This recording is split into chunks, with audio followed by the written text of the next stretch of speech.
Yo, so guys, welcome back to another video. This is a reaction to 10 things Americans say that the rest of the world doesn't.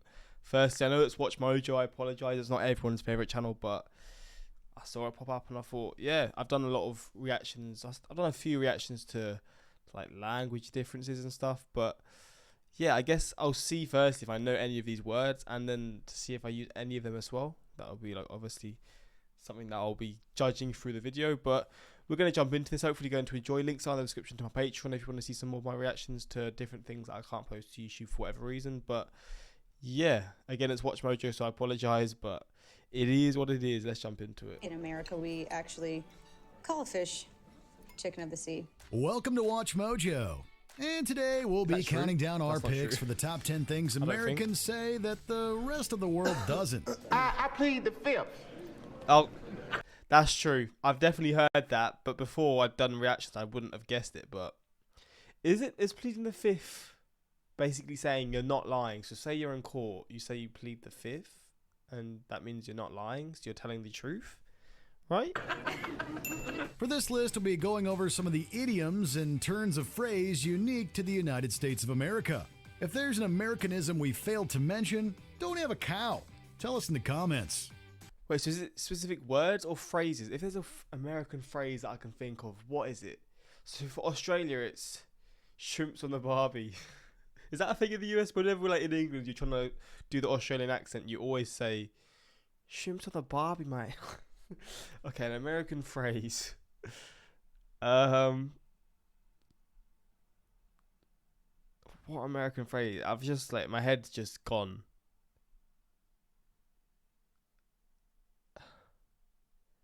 I don't even know. I can't think. I was just trying to think of an American thing to say, but I can't think. Number 10. God bless America. Oh, John Hancock. And John Hancock. What is this one again? I've seen it, but I don't remember what it means. Callahan, I need your John Hancock on these reports. Signature? John Hancock. It's Herbie Hancock. Yeah. When visitors to the USA get asked for their John Hancock at a bank or during a business deal, chances are they'll look at the questioner sideways. And even if they are from the country, they'll probably do the same thing. I'm here for my test. Where do I sign in? Or should I say, where do I put my John Hancock? Actually, I would sign my name. That's just a common expression. I know so much history, I just drop it into everyday conversation. Although it sounds like a euphemism or proposition, it's another term for one's signature, as well as a reference to an American historical figure. Hancock. Hancock? Sound like a bird.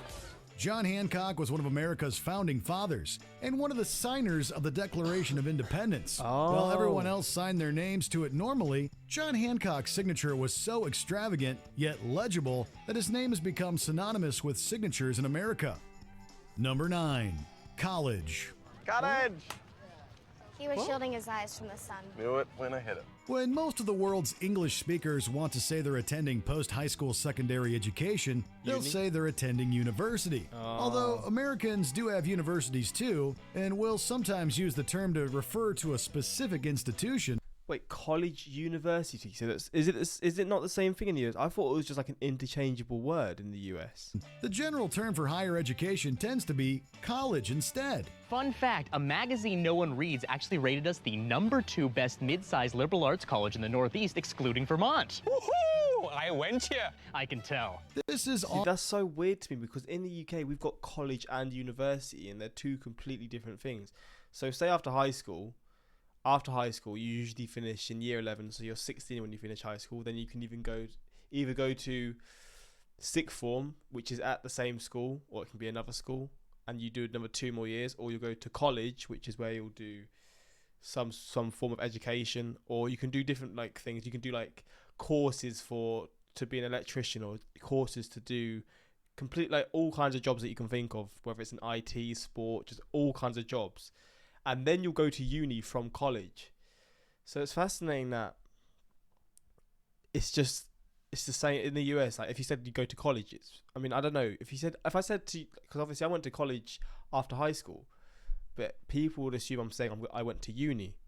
But uni for me, but college, that's so weird. Often inverted elsewhere, though there are exceptions to both cases, depending on the speaker, the region, and so on. But chances are, if someone says that they or someone they know is in college, it's an American saying it. And there's Forrest Gump, Coach.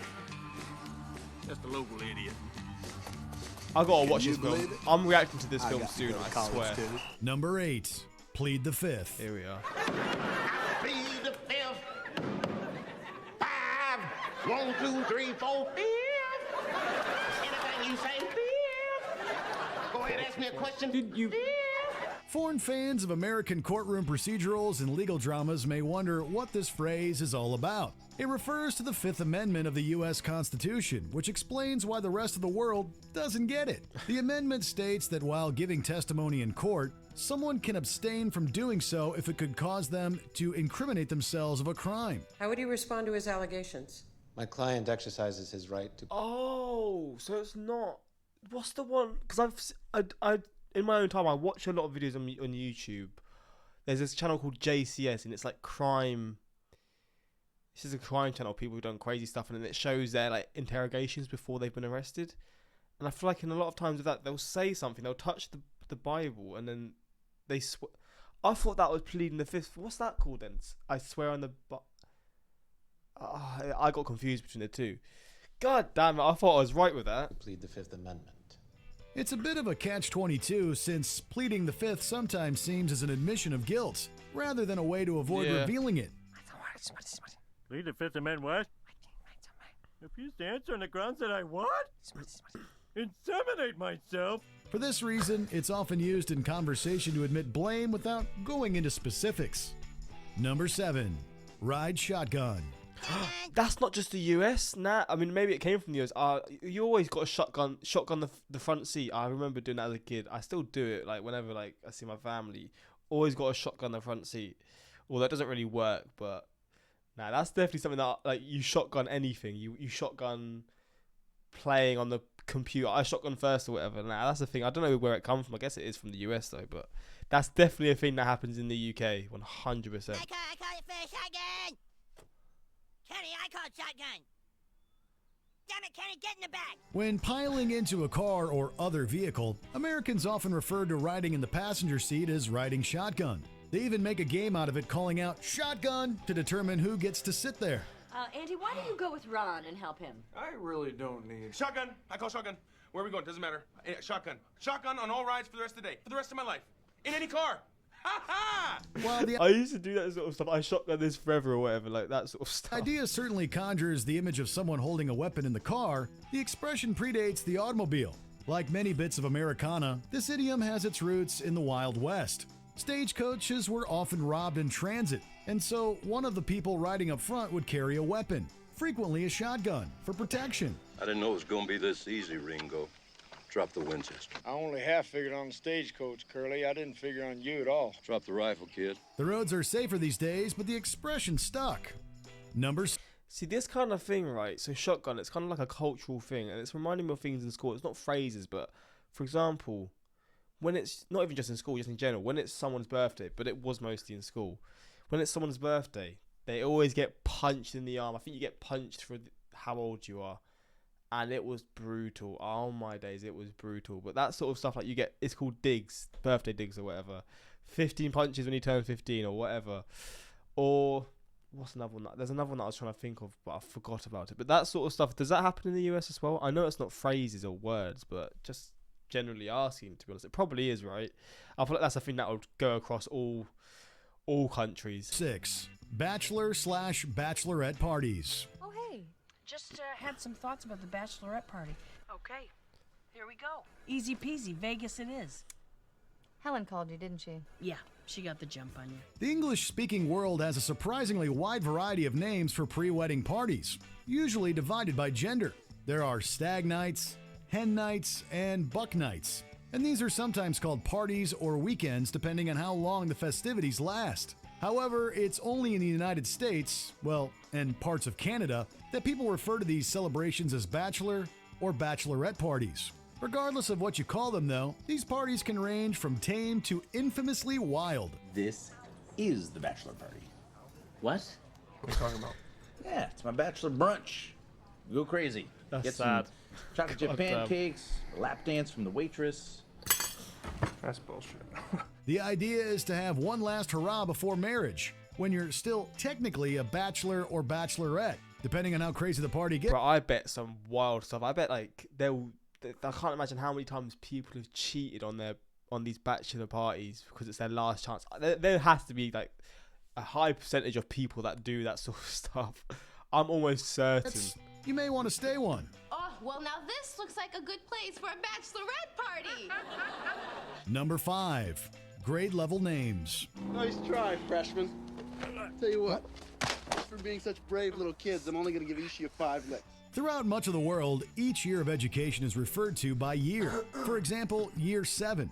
But education in the United States, beginning in high school, has specific names for each year of both secondary school and university. Do you know Samantha Baker? Sophomore, right?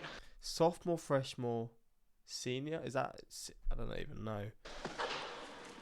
Yeah, what do you think of her? I don't. Freshman year is year 1, sophomore year is year 2, junior year is year 3, and senior year is the final year. Oh no, I'm gonna be a senior forever. I'll stay that some algebra test tomorrow. Hey, you're in luck, Luscious. You got an arm, let's go at home. The students in those years are also referred to by these names, although high schoolers are sometimes called 9th, 10th, 11th, and 12th graders too. Before you go blaming Americans for being confusing, you should know that the terminology originated in England at Cambridge and was spread to the U.S. by Harvard benefactor John Harvard. That's never Number used 4, in the UK. What? Appetizer. Dad, can we get an appetizer? Appetizer? Honey, good news! Haley has been made the Queen of Denmark. Multi-course meals have a lot of terminology for what each part of the meal is called, often derived from French cuisine. Small dishes served before the main course are referred to throughout most of the world as entrees, starters, or sometimes hors d'oeuvres. It's only in America, and again some parts of Canada, that these mini meals are called appetizers, probably because they serve to whet the appetite before the meal gets started in earnest. Run for your lives, everyone!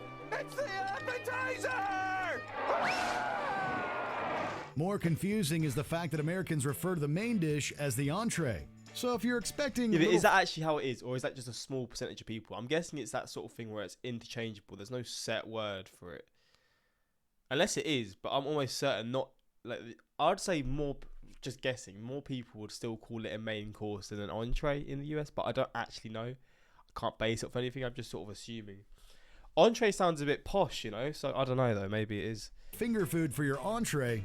Prepare for a surprise. It's WatchMojo, so I'm taking it all with a pinch of salt because I know they probably over-exaggerate a lot of things. You know how it is. Need appetizer.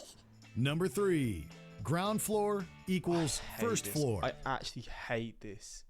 I hate this. I always get so confused. I always assume the first floor is the bottom floor, but in the UK that's not how it is. And I'll say the first floor, and it's like, oh, you're going up a level. I'm like, what? I'm 21 and I still get confused. Europeans visiting the US or, again, Canada may find themselves confused when getting directions about which floor to visit. In France, first the ground floor, then the first floor, then the second floor, and so on. That's weird. See, I think this is the worst way to do it. I guess the US or Canada way or whatever is the first floor is the floor that you walk into. That's better for me. I like the idea of that more. I get confused. Well, I don't really get confused now, but it's still just one of those things that I just don't really... It pisses me off. North Americans frequently use the term ground floor and first floor interchangeably. This can cause some confusion for visitors when trying to find the right floors and elevators. 7.5.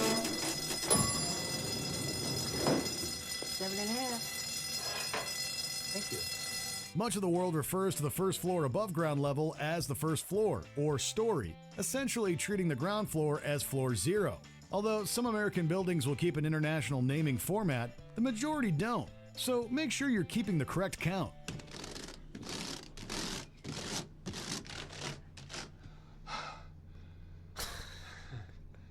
Looks like a Christmas tree. Number 2, sneakers/tennis shoes. But I know sneakers are like trainers, but is sneakers and tennis shoes an interchangeable thing? Shoes are so uncomfortable! They're dress sneakers. You're not supposed to run in them.